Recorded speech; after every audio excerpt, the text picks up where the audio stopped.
Welcome. Today is TGIF Friday, October 21st, 2022. Today we discuss the advantages of having my theoretical particle, the God Particle 1, GP1, okay? There are many advantages. With it, we can present a grand unified theory of the cosmos to everyone. Okay? No one else can do it because no one else has a GP1, a ether particle, as the the building block of both mass and energy. Okay? Now, what is a GP1? What is a GP1? Okay.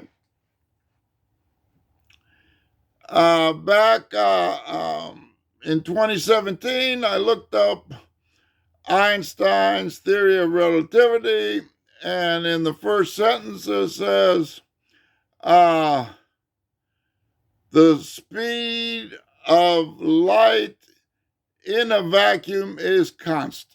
And I interpreted that to mean that he was saying that light travels as a wave in nothing and as nothing, since a massless photon is nothing, right? It's temporarily something, but it's a description of a long wave that has of many hertz. Okay, so what they referred to as a point particle, a photon. Okay, the photon represents quantized energy, and sound waves have a phonon, which also represents quantized energy. The basic point here is that electromagnetic waves have all the attributes of sound waves. They have Doppler effect. They have constructive and destructive interference. Doppler effect, constructive, destructive interference. Okay, they harmonize. The CMBR has harmonized and homogenized, okay, to one frequency, okay? Now, the thing about this is that I say that there must be a medium for electromagnetic waves. The reason there must be a medium is because there's a medium for sound waves. And electromagnetic waves and sound waves have similar attributes, okay? That one has the photon, the other has the phonon. Both are quantized energy. Quantized energy is measurable energy, okay? But just because you have measurable energy doesn't mean there's not a medium. There's not a medium for electromagnetic waves. There must be a medium because you can't have the exact same attributes. One can't have the exact same attributes as another function unless they have a similar properties, okay? So sound waves require a medium to propagate. The air molecules and atoms must be under pressure. The gaseous air molecules and atoms must be under pressure. Okay, if you go too high up in the atmosphere, the air gets too thin and sound waves cannot propagate. Well, the same thing is true about electromagnetic waves. So, first off, we can deduce, okay, as part of my grand unified theory, okay? Once you understand that electromagnetic waves travel in a medium, then this medium must be gaseous and it must be under pressure. And since it's invisible, and since the tiniest particle of mass that we have ability to measure is the electron neutrino, and that the electron neutrino has about a millionth the size of the electron. The mass of the electron neutrino is about a millionth the size of the electron. Okay, that's tiny, tiny amount. But we still have to go like a quintillionth times less massive than the electron to get to a particle that is the building block of the neutrino. Okay? Because the neutrino has rest mass. The electron neutrino has rest mass. And the way we can store both mass and energy. So if a particle has rest mass, then it has potential energy once you rip the sack apart. Okay? Now, I view the four indestructible particles as having indestructible permeable sacks. Okay?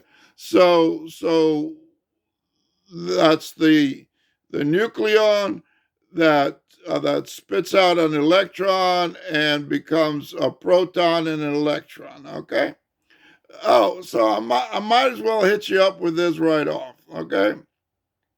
You cannot magically create protons and neutrons out of vacuum from energy. Okay. The way neutrons are created, we take neutrons are embryonic. Neutrons are embryonic. No. The neutronium of a neutron star. Okay. This is my postulate. You heard it here first. The neutronium of a neutron star is full of embryonic neutrons. These embryonic neutrons, I postulate, are at 100 trillion, at 300 trillion degrees, Adoni Kelvin degrees below absolute zero. Now you say you cannot have temperatures below absolute zero. That is not true. The truth is you cannot measure temperatures below absolute zero. Okay. Now there's a secondary way to measure temperature, and it has to do with entropy. Entropy involves disorder. Okay. So as a hydrogen atom is compressed down to liquid hydrogen at 20 degrees Kelvin, heat has to be extracted. Okay. So the only way you can compress hydrogen to a liquid is to extract heat. And then if you decompress the liquid hydrogen, it turns into a solid hydrogen. Okay. So when hydrogen evaporates, it has to absorb heat. And it can absorb that heat from the rest of the liquid hydrogen, and it can absorb it from the air. Okay. So the key point here is that you have to extract heat in order to make liquid hydrogen. Okay. And then solid hydrogen is at 14 degrees Kelvin. Okay. So in order to get to neutronium, okay, neutronium is 100 trillion times the density of Earth material, okay? Earth material has an average density of about 5.5 milligrams per milliliter, okay? So per milliliter, Earth density has 5.5. That's about 5.5 times the density of water, okay? That's the average Earth density. And then the neutron star has 100 trillion times that density. Okay, that's how dense it is. Okay, so since it's so dense, it has a much lower entropy. Okay, and since we cannot measure the temperature of neutron star material, we cannot measure the temperature of neutron star material, then we can use its density, because in order to get it to that density, heat had to be extracted. Okay, so what I do is I take the density of a compact object. For instance, our sun will leave a white dwarf remnant behind in about 7 billion years after it has blown off half its mass in a red giant phase. Okay. Now, there's another interesting thing about. Now, I digress. Okay.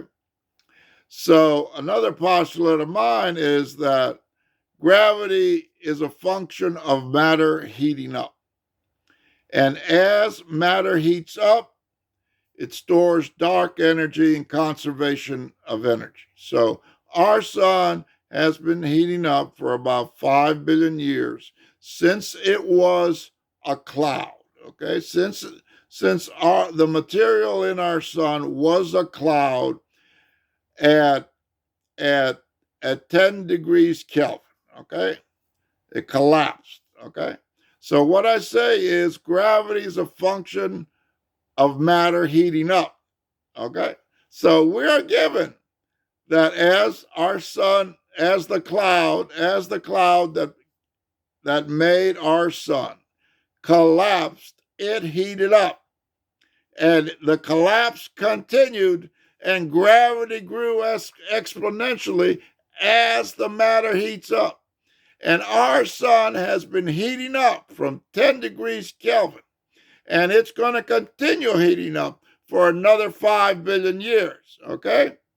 And in about a little over 1 billion years, the Earth is going to become too hot because our sun heats up by 6% every billion years, okay? So our sun is going to be 6% hotter in 1 billion years, and many physicists and scientists project that will make the Earth too hot for human life to exist. Okay, so there may be a few survivors, but we're going to be lucky to make it through the next billion years. So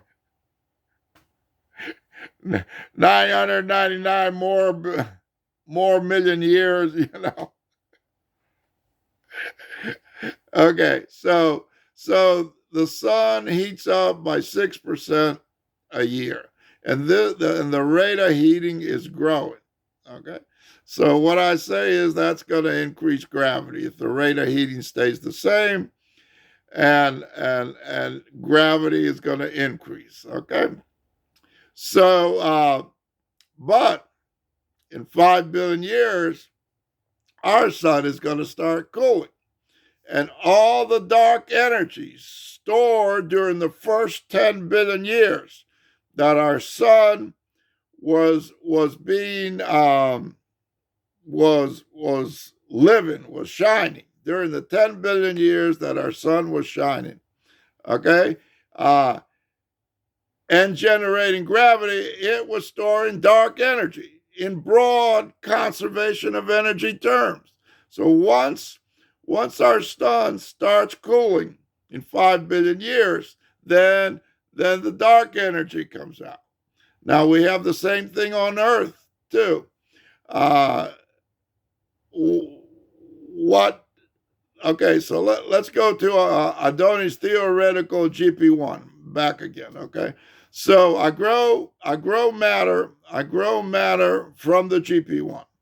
The GP1 I define as a gaseous particle, a quintillionth the mass of the electron. Okay, it's a tiny, tiny particle. And I grow the universe by having those particles hook up. And as those particles hook up, we are given that entropy increases over time. So the particles hook up. I will prove why the universe must have a finite volume with matter and reflective edges. Okay, so let's proceed as if the universe is finite in volume, and there's this